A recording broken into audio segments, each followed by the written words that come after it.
බැගින් සටන් කළ යුතු තැන්වල සටන් කරමින් ලාංකීය ගුරු විදුහල්පති වෘත්තීය සමිති ව්‍යාපාරයට නායකත්වය දුන් ඒ වගේම අද දවසේ කම්කරු ව්‍යාපාරයටම නායකත්වය දෙන නියෝජ්‍ය අමාත්‍යතුමන් ලංකා ගුරු සේවා සංගමේ ප්‍රධාන ලේකම් මහින්ද ජයසිංහ සහෝදරයාට ඉතාම සහෝදරාත්මක ඇරයුම් කර සිටිනවා මේ අභිමානවත් සමුළුව ආමන්ත්‍රණය කරන ලෙසට.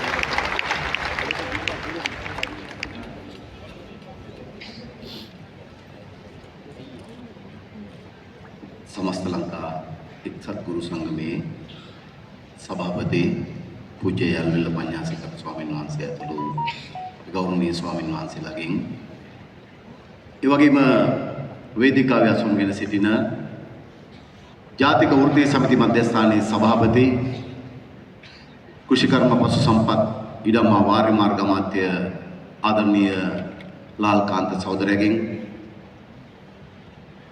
ඒ වගේම මේ අවස්ථාවට අපිට සුබ පැතුම් රැගෙන පැමිණ සිටින ගුරු විදුහල්පති වෘත්තීය සමිති සංධානයේ විමාන් වීරසිංහ සහෝදරයා, සුගීෂ් විමලරත්න සහෝදරයා, මයුරු සේනානායක සහෝදරයා, සමරකොන් සහෝදරයා, එවැගේම අනිල් ගීතලාල් සහෝදරයා, මොනිකා කන්නම්බි සහෝදරිය ඇතුළු සියලුම වෘත්තීය සමිති නායක සහෝදර සහෝදරියන්ගෙන් අවසරයි.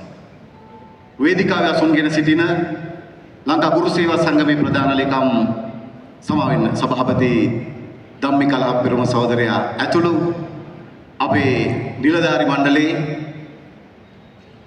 නියෝජ්‍ය ඇමතිවරුන් දෙදෙනෙක් ඉන්නවා සුන්දරලිංගම් ප්‍රදීප් සහෝදරයා අපේ ජාතික සංවිධායක ඒ වගේම අපේ ගමගෙදර දිසානායක සහෝදරයා ඒ වගේම අපේ පාර්ලිමේන්තු මන්ත්‍රීවරුන් ගණනාවක් වේදිකාවේ ඉන්නවා අපේ ජගදීශ්වරන් සහෝදරයා සමන්ත රණසිංහ සහෝදරයා අබුබකර් ආදම් බව සහෝදරයා ලාල් ප්‍රේමනාත් සහෝදරයා ඇතුළු වේදිකාවේ අසුන්ගෙන සිටින සියලුම අපේ නිලධාරි මණ්ඩලයේ සහෝදරයන් සහෝදරුන් සියලු දෙනාගෙන් අවසරයි. තාවට ඔබට මතකයි අපි අපේ පළමු අයවැය බොහෝ දෙනෙකුට සමහර විට දැන් ඒ කතා අමතක වෙලා. පෙබරවාරි 17 අපේ පළමු අයවැයෙන් කවුරුත් උද්ඝෝෂණ කළේ නැහැ. කවුරුත් ඉල්ලීම් කළේ නැහැ. කවුරුත් හඬ නැගුවේ නැහැ. අපි දැක්කේ නැහැ කොහෙවත් අඩුම පෝස්ටර් එකක්වත් වදිනවා වැටුප් වැඩි කරන් ඉල්ලීම් වෙනුවෙන් අයිතිවාසිකම් වෙනුවෙන්. නමුත් වර්තමාන අපේ ආණ්ඩුව පෙබරවාරි 17 අපේ පළමු අයවැයෙන් අපි දැක්ක මේ රටේ ගුරු විදුහල්පතිත් ඇතුළු රාජ්‍ය සේවය තමයි මේ රටේ ලීවරය රටක් ඉදිරියට ගෙනියන ලීවරය. ඒ නිසා අපි කල්පනා කරා ඒ වෙනුවෙන් අපේ පැත්තෙන් ආණ්ඩුවක් ලෙස කරන්න පුළුවන් උපරිම මැදිහත් වීම කරන්න ඕන කියලා. ඒ අනුව තමයි පළමු අයවැයෙන් සුවිශේෂී වැටුප් වැඩි කිරීමක් කරන්නට කටයුතු කළේ. මම කල්පනා කරාද මේ සමුළු ඉඳගෙන මේ වැටුප් වැඩිවීම ගැන බොහෝ දෙනෙකුට අමතක වෙලා තිබෙනවා. ඉලක්කම් එක ටිකක් මතක් කරලා දෙන්න කල්පනා කරා. ගොඩක් අයට අමතකයි. ගොඩක් කියන්නේ සුළු පිරිසකට නේ. ගොඩක් අයට මතකයි සුළු පිරිසකට අමතකයි. ගුරු සේවයේ පළවෙනි පන්තියේ වැටුප තිබුණේ පළවෙනි පන්ති ආරම්භක වැටුප රුපියල් 56770යි. එය ලබන තව මාස 14කින් 27 ජනවාරි වෙනකොට 98550ක් දක්වා ඉහළට එනවා. රුපියල් 41810කින් බේසික් එක වැඩි වෙනවා. මං හිතනවා වැටුප අතර ගන්න කිසිවෙකුට ඒක අමතක නැහැ. ඒ විතරක් නෙමෙයි ගුරු සේවයේ පළවෙනි පන්තියේ ඉහළටම යන කෙනෙකුට රුපියල් 68010කින් වැටුප වැඩි වෙනවා. 157380 දක්වා ඒ වැටුප ඉහළට යනවා. ගුරු සේවයේ ඉහළටම යන කෙනාට පළවෙනි පන්තියේ. ඒ විතරක් නෙමෙයි 2.1 වැටුප 47425යි අද තිබෙන එදා වැටුප වැඩි වෙන්න කලින් තිබුණ වැටුප මාර්තු මාසේ වැටුප එය ඉහළ යනවා 81780 දක්වා රුපියල් 34355කින් වැටුප වැඩි වෙනවා. ලබන 27 ජනවාරි පළවෙනිදා වෙනකොට 2.2 වැටුප 39175යි ඒක ඉහළ යනවා 81780 දක්වා. මම මේ කියන්නේ හැම වැටුප් තලයකම ආරම්භක වැටුප් තල රුපියල් 27705කින් 3යි 1 වැටුප 34160යි තිබුණේ. ඒ ඉහළ යනවා 23700කින් රුපියල් 57860 දක්වා. ඒ වගේම 3යි 2 අපේ පහළම ගුරු සේවයේ ශ්‍රේණිය 3යි 2 31490ක වැටුප 53060ක් දක්වා ඉහළ යනවා රුපියල් 21570කින්. යා සමානව විදුහල්පති සේවයේ පළවෙනි පන්තිය 58345යි තිබුණේ. ඉහළ යනවා 1,03,740 දක්වා රුපියල් 45395කින් පළවෙනි පන්තියේ වැටුප ඉහළ යනවා ලබන ජනවාරි වෙනකොට. ලබන ජනවාරි වෙනකොට විතරක් නෙමෙයි ගුරු සේවයේ විදුහල්පති සේවයේ දෙවැනි පන්ති වැටුප රුපියල් 48685 86370 දක්වා රුපියල් 37685කිනුත් විදුහල්පති සේවයේ 3 42175 සිට 72280 දක්වා 30105කිනුත් ඉහළ යනවා. ගුරු උපදේශක සේවයේ දෙවැනි පන්තියේ 41385ක වැටුප 72280 දක්වා රුපියල් 30895කින් ඒ වගේම ගුරු සේවයේ ගුරු උපදේශක සේවයේ පළවෙනි පන්තියේ 53520ක වැටුප 86370 දක්වා 32850කින් ඉහළ යනවා. මේ තමයි අපි ආණ්ඩුව ඇවිල්ලා පළමු වෙයින් මෙරට ගුරු විදුහල්පතිවරුන්ට ලබා දීපු වැටුප් වැඩිවීම. දැන් බොහෝ දෙනෙක් අපෙන් විමසනවා නේද? 3න් 2 ගැන වැටුප් විෂමතාවය ගැන බොහෝ දෙනෙක් අපෙන් විමසනවා. අපි 3න් 2 විතරක් දෙන්න ගියා නම් ගුරු සේවයේ 94 හදපු ගුරු සේවයේ නේද? මේ රටේ ගුරුවරු බහුතරයකට ඒ වැටුප ලැබෙන්නේ නැහැ. ඒ නිසා තමයි අපි ඒ දක්වා යාමට ඕන කරන පසුබිම දැන් නිර්මාණය කරමින් තිබෙන්නේ. 94 හදපු ගුරු සේවා ව්‍යවස්ථාව මෙතන ඉන්නවා. ඒ ගුරු සේවා ව්‍යවස්ථාව හදන්න දායක වෙච්ච නේද අපේ යල්වල පඤ්ඤසේකර හාමුදුරුවෝ ඇතුළු මේ කණ්ඩායම. ඒකේ කොහොමද ගුරු සේවයේ පළවෙනි පන්තියට යන්න තිබුණු කඩේම අපේ හාමුදුරුවෝ දන්නවා. 1996 පළමු වතාවට ගුරු සේවයේ පළවෙනි පන්තියට යන්න විභාගය තිබ්බා. දහසකටත් අඩුවෙන් තමයි එම විභාගයෙන් සමත් වුණේ මගේ මතකයේ හැටියට. දහසකට 2000කට අඩුවෙන් ඉතාම සුළු පිරිසක් තමයි එම විභාගයෙන් සමත් වෙලා ගුරු සේවයේ පළවෙනි පන්තියට ගියේ. ඒ අනුව අපි වැටුප දුන්නා නම් මේ කියපු ගුරු සේවයේ පළවෙනි පන්තියේ වැටුප ලැබෙන්නේ කීයෙන් කී දෙනාට? හැබැයි අද ගුරු සේවයේ පළවෙනි පන්තියේ ඉන්න සියලු දෙනාට අපි මේ ලබා දීපු වැටුප් වැඩිවීම ඒ අයුරින්ම ලැබිලා තිබෙනවා. දැන් අපි 94 ගුරු සේවා ව්‍යවස්ථාව හදමින් ගුරුවරයා ගෙනියන්න බලාපොරොත්තු වෙච්ච තැනක් තිබුණා. ගුරුවරයා වෘත්තිකයෙක් බවට පත් කරන් ඉහළ ගුණාත්මක වෘත්තිකයෙක් බවට පත් කරන් ජාත්‍යන්තර පිළිගත් ගුරුවරයෙක් බවට පරිවර්තනය කරන් අධ්‍යාපනඥයෙක් බවට පරිවර්තනය කරන්න යා යුතු ගමන් මාවතක් ඉදා ලියලා තිබුණා. ලියුවට වසර 30ක් පාලකයෝ මේ මාවතේ අපිව රැගෙන යන්න සමත් වුණේ නැහැ. එහෙනම් දැන් අපිට වගකීමක් පවරලා තිබෙනවා අද වර්තමාන ආණ්ඩුවේ නියෝජිත විදියට නැත්නම් වර්තමාන ආණ්ඩුව ලෙස අපිට වගකීමක් පවරලා තිබෙනවා. ඒ තමයි අන්න එතෙන්න මේ රටේ ගුරු විදුහල්පතිවරුන් අධ්‍යාපන සේවාවේ ඉන්න සියලුම සේවාවන් 6ක් තිබෙනවා. ගුරු සේවය, විදුහල්පති සේවය, ගුරු උපදේශක සේවය, අධ්‍යාපන පරිපාලන සේවය, ගුරු අධ්‍යාපන සේවය සහ අපේ කාර්මික අධ්‍යාපන සේවය. මේ සේවාවන් 6ම ඊළඟට ඔසවන්න ඕන කරන සැලසුම හදන එක අන්න අපේ වගකීමක්. ඒ වගකීමට දැන් අපි උර දීලා තිබෙනවා. යනු අධ්‍යාපන අමාත්‍යාංශයෙන් හැදුවා විද්වත් කැමටුවා අධ්‍යාපන සභාව පිහිටුවීම වෙනුවෙන් මහාචාර්ය රෝජී දයාරත්න මහාචාර්යතුමාගේ ප්‍රධානත්වයෙන් පේරාදෙණිය විශ්වවිද්‍යාලය. ඒ වගේම පාර්ලිමේන්තු අනු කමිටුවක් හැදුවා අධ්‍යාපන සභාවක් පිහිටුවීම සඳහා වන අනු කමිටුව. එහි සභාපතිත්වය දරනවා මම. ඒ වගේම එම අනු කමිටුව නියෝජනය වෙනවා මේ වේදිකාවේ ඉන්න අපේ පාර්ලිමේන්තු මන්ත්‍රී සමන්ත රණසිංහ සහෝදරයා. ඒ වගේම අපේ ජගදීශ්වරන් සහෝදරයා. ඒ වගේම මෙතන නැති තවත් මන්ත්‍රීවරු දෙදෙනෙක් නියෝජනය වෙනවා. පාර්ලිමේන්තු අනු කමිටුවක් තිබෙනවා. ඒ වගේම විද්වත් කමිටුවක් තිබෙනවා. අපි මේ කමිටු දෙක ඒකාබද්ධව සැලසුම් කරා මේ අධ්‍යාපන සභාව පිහිටුවීම සඳහා වන වැඩපිළිවෙල. ඒ අනුව ජූලි 25 පාර්ලිමේන්තුවට කැඳවපු විද්වත් කමිටුවත් අපේ පාර්ලිමේන්තු අනු කමිටුවත් අපි ඒකාබද්ධව මේ සැලසුම් කරා මේ විද්වත් කමිටුවෙන් දැන් අපිට වාර්තාව ලබා දීලා තිබෙනවා. අධ්‍යාපන සභාවක් පිහිටුවීම සඳහා වන වාර්තාව. මොකක්ද අධ්‍යාපන සභාවක් කියලා කියන්නේ? මේ වෙලාවේ සම්බන්ධයෙන් දිගට සාකච්ඡා කරන්න වෙලාව නැති වුණත් අධ්‍යාපන සභාවක් කියලා කියන්නේ එක පැත්තකින් අපේ අයිතිවාසිකම් දිනාගන්න තහවුරු කරන, අනිත් පැත්තෙන් අපේ වෘත්තිකභාවය ඉහළ නංවන සභාවක්. ඒ විතරක් නෙමෙයි, ජාත්‍යන්තර පිළිගත් වෘත්තියක් බවට අපේ රටේ මේ අධ්‍යාපන සේවාව පත් කරන සභාවක්. අනිත් පැත්තෙන් බඳවාගැනීම් වලදී, උසාවිසීම් වලදී, ඒ වගේම ඊට අදාළ අධ්‍යාපන සහ වෙනත් සුදුසුකම් තීරණය කරන සභාවක්. ඒ විතරක් නෙමෙයි, අනෙක් වෘත්තිකයන් හා සමාන වැටුප හා අනිකුත් දීමනා පිළිබඳව තීන්දුව කරන සභාවක්. කොට මේ සභාවෙන් තමයි ඉදිරියේදී මේ අධ්‍යාපන සේවාවට අදාළ ඒ කරුණු සියල්ල තීරණය වෙන්නේ. දැන් අපි වෙත වාර්තාව ලැබිලා තිබෙනවා. තාම අවසන් නැහැ. නේද? අපිට තිබෙනම වාර්තාව අපේ වෘත්තීය සමිතියේ නායක අනිකුත් වෘත්තීය සමිති වලට මේ වාර්තාව ලබා දෙන්න ඕන.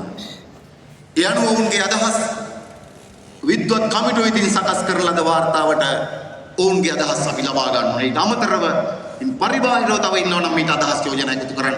ඒ සඳහා අපි අවස්ථාව ලබා දිය යුතුයි. ඒකට අපි සූදානම්. ඉන් පසු අපිට තිබෙනවා මේ අමාත්‍ය මණ්ඩලයට යොමු කරලා නීතියක් බවට පත් කරන්න, නීති කෙනුම්පත් කරන්න. කෙසේ වෙතත් අපි බලාපොරොත්තු වුණාට වඩා වේගෙන් අපි මේ කටයුත්තට අවතීර්ණ වෙලා තිබෙනවා. අපි සහතික ලෙසම ලබන වසර තුල අධ්‍යාපන සභාවේ වැඩ කටයුතු අවසන් කරන්න සැලසුම් කරනවා. අපි ඒක අවසන් කරනවා. ඒ නිසා කවුරුත් කලබල වෙන්න ඕනේ. කලබල විය යුතු නැහැ. ඒ වගේම අපිට තව විසඳ ගන්න ප්‍රශ්න ගොඩක් තිබෙනවා. දැන් පහුගිය දවස්වල ලොකු කලබලයක් ඇති වුණා. දණ්ඩ නීති සංග්‍රහයට එකතු කරන්න හදන යම් සංශෝධන පිළිබඳව පාර්ලිමේන්තුවේ ඉදිරිපත් කරන ලද ඒ සංශෝධන පිළිබඳව. නමුත් අපි මේ රටේ ගුරු විදුහල්පතිවරුන්ගෙන් ඉතාමත් වගකීමෙන් යුතුව අපි ඔවුන්ට අවධාරණය කරනවා. කිසිදු ලෙසකින් මේ රටේ ගුරු විදුහල්පතිවරුන්ට විතරක් නෙමෙයි, මේ රටේ කිසිදු ජන කොටසකට අගතියක් වන කිසිවක් මේ ආණ්ඩුවෙන් පාර්ලිමේන්තුවට හෝ වෙනත් විදියකට කටයුතු වෙන්නේ නැහැ, තහවුරු කරන්නේ නැහැ කියන සහතික අපි ඔබට ලබා දෙනවා. අපි මේ සහතික ඔබට දෙනවා. කවුරුත් කලබල වෙන්න ඕනේ නැහැ. අදටත් පාසල් වල අපි අපේ දරුවන්ව ශික්ෂණය කරන් පාසල් ඇතුළේ ඇති තරම් විනය මාලාවන් තිබෙනවා. අපේ අරමුණ මොකක්ද? දරුවන්ව ශික්ෂණය කරන එක, දරුවන්ව විනයවත් කරන එක, මේ නරුම සමාජයට යහපත් දරු පිරිසක් දායාද කරන එක තමයි අපේ වගකීම. ඒ වගකීම ඉටු කරන්න බාධා වන කිසිවක් පාසල් පද්ධතියට හෝ හඳුන්වා දෙන්න අපි සූදානම් නැහැ කියන පණිවිඩය අපි ඔබට ලබා දෙනවා. එස කවුරුත් කලබල වෙන්න එපා. නේද? තාම මේ පනත සම්මත වෙලා නැහැ.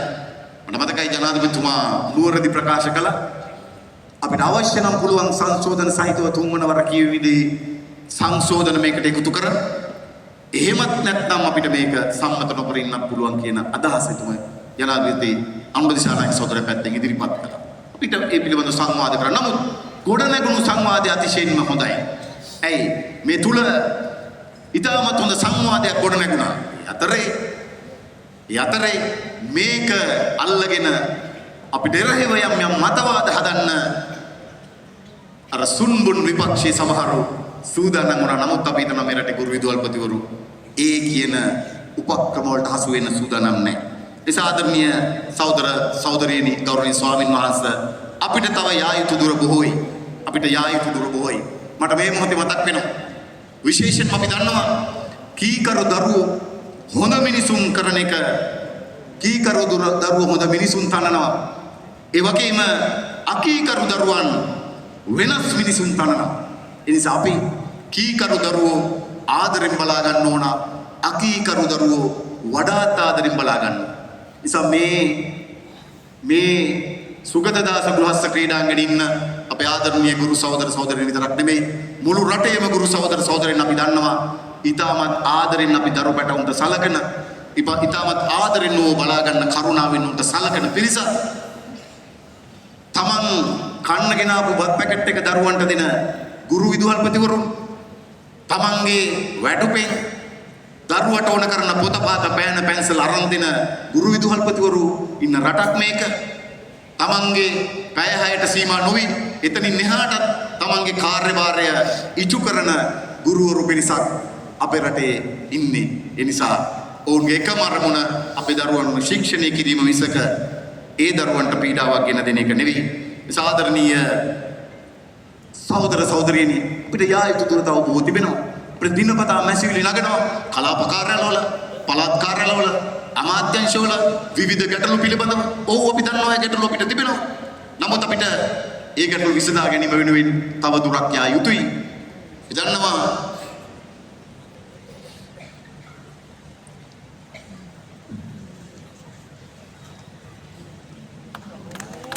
ආදරණීය ගුරු විදුහල්පති සහෝදර සහෝදරියනි, මේ මොහොත වෙන විට හැමෝම අපේක්ෂා සහගතව සිටි ලාංකීය සමාජය නව පුරුදු යෝගයක් කරාගෙන යන ආදරණීය නායකත්වය එමත් නැත්නම් මේ මාතෘ භූමිය පවත්නා තලයෙන් තම තලයට පොසවා තබන නියමවානම් ශ්‍රී ලංකා ප්‍රජාතාන්ත්‍රික සමාජවාදී ජනරජයේ ජනාධිපති අනුර දිසානායක සහෝදරයා මේ අභිමානවත් ගුරු සමුළු ආමන්ත්‍රණය කිරීම සඳහා මේ වේදිකාවට පැමිණුණොත් ගෞරවනීය මහා සංඝරත්නයේ ආශිර්වාදයෙන් සමස්ත ගුරු පරපුරේ සුභාශීර්වාද සමගම වේදිකාවට පැමිණ අනුර දිසානායක සහෝදරයා ඊටාම සහෝදරාත්මකව පිළිගනු ලබනවා.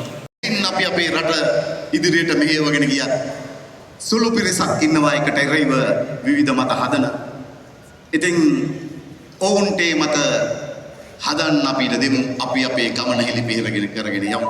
අන්නේ ගමන යාම වෙනුවෙන් අපි විශ්වාස කරනවා මේ සමාජ පරිවර්තනයට අත්පොත් තියන්න ඔබ දායක වුණා වගේ මෙදා ඒ සමාජ පරිවර්තනය තවදුරටත් ඉදිරියට ගෙනියන්න ඔබ වෙත පැවරුණු සුවිශේෂී වගකීමක් තිබෙනවා.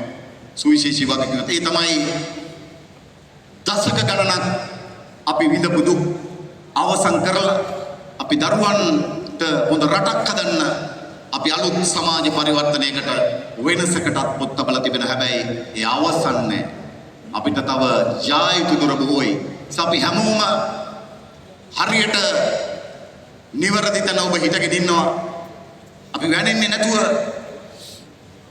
මඩේ හිටෝපු ඉනි වගේ වෙන්නේ නැතුව අපි කෙලින් හරියට මේ ගමන යා යුතුයි. ඒ ගමනට නායකත්වය දෙන්න අපි දරුවන්ට විතරක් නෙමෙයි මුළු රටටම ඉගෙන ගනිමින් උගන්වන්න ඔබ සියලු දෙනාටම සුවිශේෂී කාර්යභාරයක් පැවරලා තිබෙනවා. අපි අද මේ 28 වන ජාතික සමුළුව ඉඳගෙන ලංකා ගුරු සේවා සංගමේ මෙරටේ සමස්ත අධ්‍යාපන ශිෂ්‍ය සියලු දෙනාගේ සේවාවන් හයේම සියලු දෙනාගෙන් අපි තාමත් ඕනෑකමින් ලෙන්ගතුව සහෝදරත්වකව ඉල්ලනවා. අන්නේ ගමන යන්න අපි ශක්තිය එකතු කරමු. අපි ධෛර්යය එකතු කරමු. අපි තව තවත් සංවිධානය වෙමු.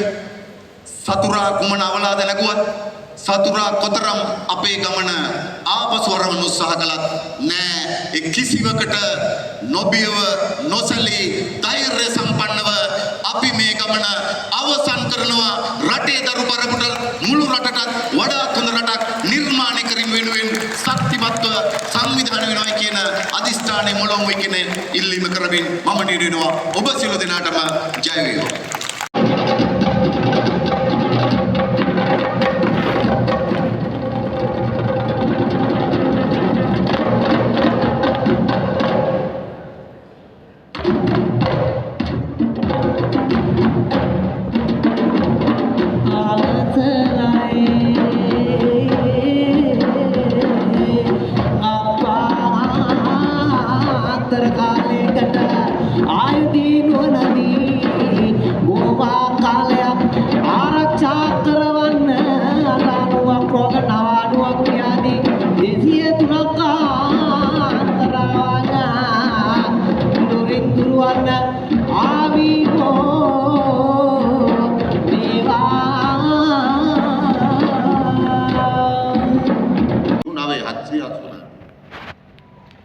පංච විප්ලවයෙන් අලුත් සංකල්පයක් ගෙනාවා. ඒක දැන් සමහර තැන්වල ක්‍රියාත්මක වෙනවා, සමහර තැන්වල නැහැ. පංච විප්ලවයට කලින් ලෝකෙ හිටියේ පාලකයෝයි පාලිතයෝයි. ඒක ගැඹුරින් ගන්න. පාලක කියන්නේ ජනතාව යටත් කරගෙන යට කරගෙන ඒ කියන්නේ පාලකයෝ පාලිතයෝ. ඒගොල්ලෝ තමයි පාලනය කරන්නේ. ඒගොල්ලන්ට යටත්ව තමයි ජනතාව ඉන්න ඕන. එතකොට බෙදෙනවා පාලකයා පාලිතයා. බෙදීමක් තියෙනවා. ඉතින් අපි ගැඹුරු වෙනසක් කරලා තියෙනවා. ඒ පැත්තෙන් ගත්තා. දැන් අපේ රටේ ඉන්නේ පාලකයෝයි පාලිතයෝයි නෙමෙයි. ඒක තමයි දේශපාලන වශයෙන් කරලා තියෙන ගැඹුරුම වෙනස. එහෙනම් කවුද ඉන්නවා ජනතාවයි ජනතාවගේ නියෝජිතයෝ. අන්න සහෝදරයා ජනතාවගේ නියෝජිතයෙක් මිස ජනතාව යට කරගෙන තලාගෙන පෙලාගෙන ඉන්න පාලකයෙක් නෙමෙයි. අපි හැමෝම අපේ ඇමති මණ්ඩලය, අපේ മന്ത്രിවරු, අපේ ප්‍රාදේශ සභාවල, නගර සභාවල ඉන්න මහජන නියෝජිතයෝ. එහෙනම් ජනතාවයි ජනතාවගේම නියෝජිතයයි නම් මේ ඉන්නේ. කෙනෙකුට කියන්න පුළුවන් වෙන කල්ුත් ඉදීම. නෑ අපි ජනතා නියෝජිතයෝ කියලා පත් කරාට ඒගොල්ලෝ කටයුතු කරේ හැසිරුනේ ජනතා නියෝජිතයෝ විදිහට නෙමෙයි. ළඟ 2026 වසර සහ 2027 වසර මූලික වැටපි තුنين එක වැඩි වෙනවා. ඒ සඳහා කොච්චර වැය බරක් කරනවද? මේ 2025 වසරේ එම වැටුප් වැඩිවීම ගෙවීම සඳහා අපි රුපියල් කෝටි 11000ක් වැය කළා. වැඩි වුණු වැටුප ගෙවන්න ලබන අවුරුද්දේ වැඩි වුණු වැටුප ගෙවන්න අපි රුපියල් කෝටි 11000ක් වැය කළා. 2027 වසරේ වැටුපේ වැඩි වුණු පංගුව ගෙවන්න කෝටි 11000ක් වැය කළා. ඒකට අපි රුපියල් කෝටි 33000ක් මේ වසර තුල රාජ්‍ය සේවකයන් වැටුප් වැඩිවීම වෙනුවෙන් පමණක් මත තබා ගන්න. වැටුප් වෙනුවෙන් නෙවෙයි හොඳ. වැඩි වෙච්ච කොටස වෙනුවෙන් කෝටි 33000ක් 2027 දී අපි දරනවා. එයි අපිට කාර්යක්ෂම රාජ්‍ය සේවක අවශ්‍යයි. ඒ වගේම වැටුප් වැඩිවීමෙන් පමණක් නොවිසඳන වැටුප් විෂමතාවයන් ප්‍රමාණයක් තිබෙනවා. අපි ඒ පිළිබඳව අවධානය යොමු කරලා විශේෂයෙන් මේ වැටුප් විෂමතාවයන් අවම කිරීම සඳහා අපි තාම ඉක්මනින් පියවර ගන්න සූදානම්. අවශ්‍යයි. මා දන්නා විශේෂයෙන්ම ගුරුවරුන්ගේ විශ්‍රාම වැටුප් ලාභීන්ගේ විෂමතාවයක් තිබෙනවා. අපි 2020ට පෙර විශ්‍රාම ගියපු සියලු දෙනා 2020 වැටුපට ගේනවා. 2025 ජනවාරි මාසේ පළවෙනි දින විශ්‍රාම යන සියලු දෙනාට 2027 වැටුපට විශ්‍රාම වැටුප ගණනය වෙනවා. හැබැයි ගුරුවරුන්ගේ විශේෂ කණ්ඩායමක් ඉන්නවා 22 විශේෂ වැටුප් වැඩිවීමක් සිදු වුණා. විෂමතාවයක් අතර තිබෙනවා. ඒ විසඳ යුතුයි. හැබැයි උඩ කාලයක් අවශ්‍යයි. විසඳන උඩ කාලයක් දෙන්න. එයි ක්‍රමානුකූල පියවරෙන් පියවර ශක්තිමත් රාජ්‍ය සේවයක් සඳහා අවශ්‍ය වෙන යාන්ත්‍රණ අපි සකස් කරමින් තිබෙනවා. අවශ්‍යයි කියලා අපේ වෘත්ති සමිතියත් එක්ක අපි සාකච්ඡා කරපු අපේ සහෝදරවරු ඒ පිළිබඳ අපිට කරුණු පෙන්වා දීලා තිබෙනවා. මම කියන්න හදන හැබැයි අපි මේ පාසල් පද්ධතිය අලුත් නවීකරණයක් අවශ්‍යයි. විශාල ප්‍රතිවිරෝධයකින් ඉඩ තියෙනවා. ඒ ආවත් ඒ ගමේ ඉපිදිලා ඒ ගමේ ඉතාමත් අව වරප්‍රසාද සහිතව ඉතාමත් සංස්කෘතියෙන් පහළ මට්ටමක ඒ ගමේම පාසලට ගිහිල්ලා ඒ ගමටම දරුවා එළියට එනවා. ඒ දරුවට අලුත් සමාජයක් විවෘත වෙන්නේ නැහැ. අලුත් සංස්කෘතියක් විවෘත වෙන්නේ නැහැ. අලුත් අත්දැකීමක් විවෘත වෙන්නේ නැහැ. ඒ දරුවා හුදකලා වෙලා ගමේම තමන්ගේ ජීවිතේ කෙලවර වෙමින් තිබෙනවා. ඒ නිසා මම හිතනවා අපේ පාසල් පද්ධතියේ යලි ස්ථානගත කිරීමක් පිළිබඳව අපි කල්පනා කළා කියලා. මොකද අපේ පාසල් වල 18කට ආසන්න ප්‍රමාණයක් ළමුන් 50ට අඩු පාසල්.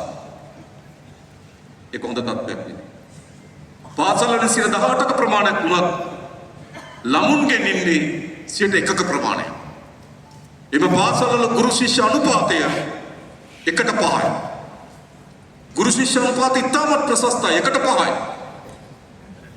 නමුත් ළමුන්ගෙන් 1%යි පාසල් වල 18යි. ඒ අපි කල්පනා කරන්න ඕන යලි මේ පාසල් පද්ධතිය ළමයි විශාල ප්‍රමාණයක් ගැවසෙන සංස්කෘතික අවස්ථා තිබෙන ක්‍රීඩා තරඟ තිබෙන නේද චිත්‍ර තරඟ තිබෙන නැටුම් ටීචර් ළමයි රාශියකට නැටුම් ගන්න සංගීතය හදාරන දරුවෝ විශාල ප්‍රමාණයක් ඉන්න ක්‍රීඩා කරන දරුවන් විශාල ප්‍රමාණයක් තරඟට දුවන එම පාසලක් අපිට අවශ්‍යයි. හැබැයි අපේ පාසල වල ඉස්සර පංගුවක සිද්ධ වෙලා තියෙන කුමක්ද? තරගයක් තියෙන තරම් දරුවෝනේ එක වයසේ සංගීතය උගන්වන තරම් හැකියාව තියෙන දරුවන්ගේ ප්‍රමාණය අල්පයි. මෙහෙම වෙලා මොකද වෙලා තියෙන්නේ? ඒ දරුවන්ගේ එක පැත්තකින් ජීවිතේ විශාල විනාශයකට යනවා. අනිත් පැත්තෙන් ගුරුවරයන්ගේ තමන්ගේ තියෙන හැකියාව දක්ෂතාවය තමන්ගේ දරුවන්ට ලබා දෙන්න බැරි වී තිබෙනවා. ඒ නිසා අපි විශේෂ අවධානයක් යොමු කරලා තිබෙනවා මෙම පාසල් පද්ධතිය යලි ස්ථානගත කිරීම පිළිබඳව. නීතිමය පුතු සංස්කරණ පිළිබඳව. නේද? පනත් සංශෝධනය පිළිබඳව. මම ඔබට එකක් කියන්නම්. පාර්ලිමේන්තුවේ මේ පනතක් ඉදිරිපත් කළා තියෙන එක ඇත්ත. ඒ පනත පාර්ලිමේන්තුවේ සම්මත වෙලා නැහැ. නීති හදන්නේ මම වෙනුවෙන් හෝ පාර්ලිමේන්තුව වෙනුවෙන් නෙවෙයි. නීති හදන්නේ පොදු පුරවැසියන් වෙනුවෙන්. පොදු පුරවැසියන් එකඟ නොවන නීතියක් කිසිසේත්ම පාර්ලිමේන්තුවේ සම්මත නොවන බවට මම ඔබට සාතික කරනවා. මොකද නීති හදන්නේ ඔබ වෙනුවෙන්. නීති හදන්නේ ජනතාව වෙනුවෙන්. නීති සම්පාදනය කරන්නේ ජනතාව වෙනුවෙන් නම් ඒ නීති වලට අනුගත වෙන්න ඕන ජනතාව නම් ජනතාවේම නීති ප්‍රතික්ෂේප කරනවා නම් එවැනි නීති සම්පාදනය කිරීමෙන් පළක් නැහැ. ඒ පිළිබඳව අපි විශේෂයෙන්ම අවධානය යොමු කරලා තිබෙනවා.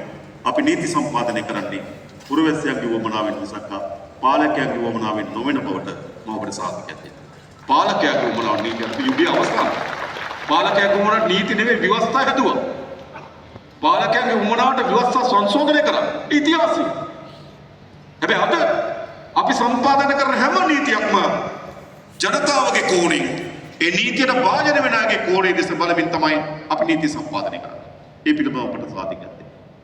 ඊළඟ විශේෂම ගත්තොත් අපි දන්නවා අද අපේ රටේ දරු පරම්පරාවක් මූණ දීපෙන විශාලම ගැටලුව මේ මත්ද්‍රව්‍ය. මා දන්නා සමහර පළාත්වල ගුරුවරයා දන්නවා ළමයා මත්ද්‍රව්‍ය අරන් ඉන්න බව පාසලට. හැබැයි ගුරුවරයා කතා කරන්න බයයි. මට වාර්තා වෙලා තියෙනවා. ඒ බය. ඒ ළමයා මත්ද්‍රව්‍ය තිබෙන ළමයා අත උනාට ළමයා පිටිපස්සේ විශාල අපරාධකරුවෙක්. ඉතින් අපරාධකරුවට බයයි ගුරුවරයා කතා කරන්නේ තත්ත්වයටපත් වෙලා තිබෙනවා. මේක ඇත්ත කතාවක්. ඒ වගේම හිරිමල් වයසේ දරුවෝ විශාල වේගයෙන් මේ මත්ද්‍රව්‍ය උදුරට ගොදුරු වෙමින් තිබෙනවා. ඒ සමාජයේ විශාලම ඛේදවාචකේ බවට පත් වෙලා තිබෙනවා. විශාලතම ඛේදවාචක. ಜಾති, ආගම්, කුලමල, නගර, ගම් කිසි ભેදකින් තොරව මා සැඩසුලගක් වගේ අපේ තරුණ පරම්පරාව විනාශ කරමින් මේ ව්‍යසනය ගලාගෙන යමින් තිබෙනවා. මේක නතර කරන්න. මේක අනිවාර්යෙන් නතර කළ යුතුයි. අපි මේ මත්ද්‍රව්‍ය අපරාධ කියන යකඩ දොර ඇරියා විවෘත කරා. අපි විවෘත කරලා බලනකොට අපි හිතනවාටත් වඩා වැඩි භයංකාර චිත්‍රයක් අපිට පේනවා. අපි හිතනවාටත් වඩා වැඩි භයංකාර. පැතිරලා තියෙන ආකාරය රාජ්‍ය දේශපාලන අධිකාරීන් නීතිය පිළිබඳව මහා උත්තරීතර තැන් මේ විශාල දේවල් මේ අපරාධකරුවන්ගේ ග්‍රහණයට ගොදුරු වෙලා තිබෙනවා. එනම් මේක අපි ඒ භයානක චිත්‍රය දෙස බලා අපිට අපව දොර වහලා එළියට එන්න පුළුවන්. එහෙම නැත්නම් දොර ඇරලා ඉදිරියට තියපු පියවර අපිට තවත් ඉදිරියට ගෙනියන්න පුළුවන්. අපි ආණ්ඩුවකට තීරණය කළා තිබෙන්නේ මේ දොර වහන්නේ නැහැ. ඇරලා ඉදිරියටම ගිහිල්ලා මේ ව්‍යසනය විනාශ කරනවා. මේක විනාශ කරනවා. මම හිතනවා අපිට හොඳ උගත් දැනුවත් අනාගතය පිළිබඳ විශ්වාසය බියගේ දරු පරම්පරාවක් හදනවා නම් අපි මේ කාර්යභාරය කළ යුතුයි. ඔබ ඔබගේ දරුවට උගන්වනවා, විහිසමාංශ වෙනවා, දරා ගන්නවා, ආදරය කරනවා, ලිංගතුකම් පෙන්නනවා. හැබැයි දරුවා මේ මත් වදුරේ ගොදුරක් බවට පත් වෙන ඔබගේ දැස් ඉදිරිපිට. ඔබ පාසල් යනකොට ඉගෙනගත්තු දරුවා ඔබට නගරයේදී හම්බ වෙන ටික කාලයකදී මත්ද්‍රව්‍යයට ගොදුරු වූ කෙනෙක් හිටියේ. ඔබ පාසලට යනකොට උගන්වපු දරුවා ඔබේ සෙනෙහ විඳපු දරුවා ඔබට හම්බෙන අපරාධකාරක ලෙස පාරේදී එයි ප්‍රධානම මේ මත්ද්‍රව්‍ය සහ ඒහා බැඳුණු අපරාධ ජාලය. එනිසා අපේ රට ඉස්සරහට යන්න බෑ මේ මත්ද්‍රව්‍ය සහ අපරාධ ජාලය විනාශ කිරීමකින් තොරව. එනිසා මම හිතන්නේ අපි අදත් අපි විශාල රැස්වීමක් අවස්ථාවේ පවත්වන සූදානම් කළ තිබෙනවා.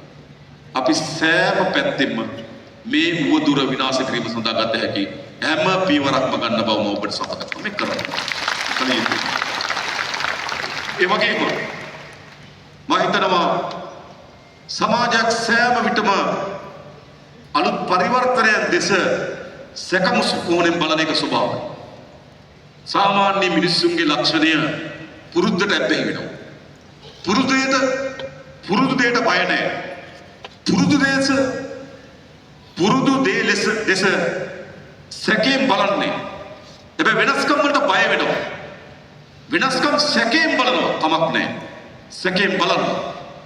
හැබැයි මේ වෙනස්කම් අපි ඉදිරියට ගෙන යනවා.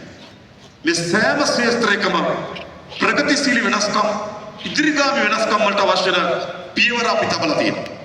අන්නේ පියවර ඉදිරියට ගෙන යාමේදී එදා බලය පිහිටවීම සඳහා මා සක්‍රීය බලවේගයක් වුණා හා සමාන ලෙස ඔබ මෙම ප්‍රගතිශීලී ඉදිරිගාමී පියවරය ඉදිරියට ගෙන යාමේ වාහකයක් ආරක්ෂකයන් බවට පත් වෙන්න ඕන. ඔබ කතා කරන්න ඕන මේ වෙනුවෙන්. මේ කිසිවක් මතක තබා ගන්න. අපේ ආණ්ඩුව සම්මත කර කිසිදු කැබිනට් පේපර් එකක්. අපේ ආණ්ඩුව ගන්න ලබන කිසිදු තීන්දුවක්. අපේ ආණ්ඩුව සම්මත කළ කිසිදු පනතක්. අපේ ආණ්ඩුව යොදවන කිසිදු ව්‍යාපෘතියක්. පුද්ගලිකව මට හෝ අපේ අමාත්‍ය මණ්ඩලයට හෝ අපේ മന്ത്രിවරුන්ට හෝ වමන ඒ සඳහා වූ ව්‍යාපෘති නෙවෙයි. ඒ සියලු වෙනස්කම් පොදු ජනතාවගේ වමනාවන් වෙන්නේ.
Manglo එතර වන්න නිබඳේ සෞදෝ එනවා ජීවිත ඇඳිරිය පැස වසනවා අද පුලි බැඳි දුක පිය කර පාර ඔබේ ලොවට මා මොහොතින් නෙනවා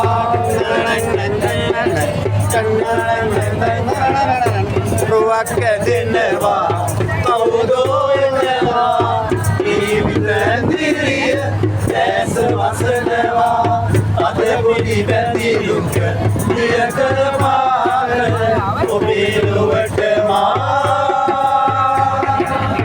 මොහොතින් නෙනවා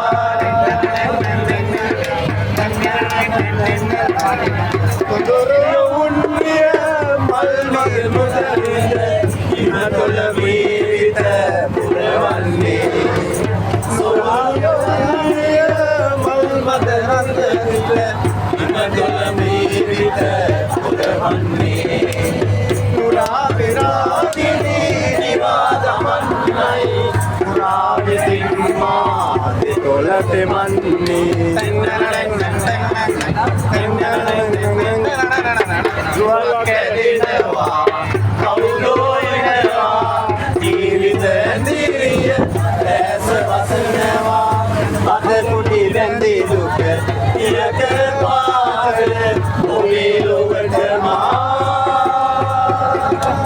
මොහොතින්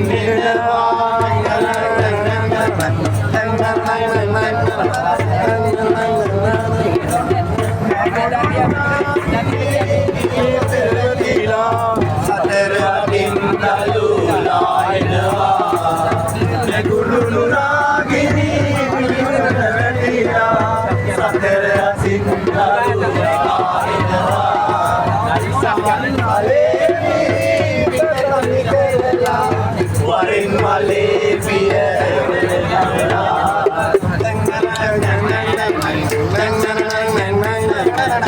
රුවක් ඇදෙනවා කවුදෝ එනවා ජීවිත ඇඳිරිය දැස වසනවා අද පුලි බැඳි දුක පිය කර පාර ඔබේ ලොවට මා මොහොතින් එනවා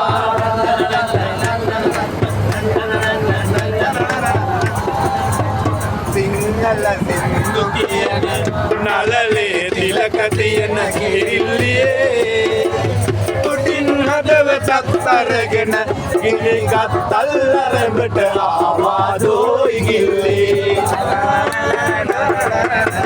සිංහල සින්දු කියන නලලේ තිලක තියෙන කිරිල්ලියේ තුටින් හදවතත් අරගෙන ගිනිගත් අල්ලරඹට ආවාදෝ ඉගිල්ලේ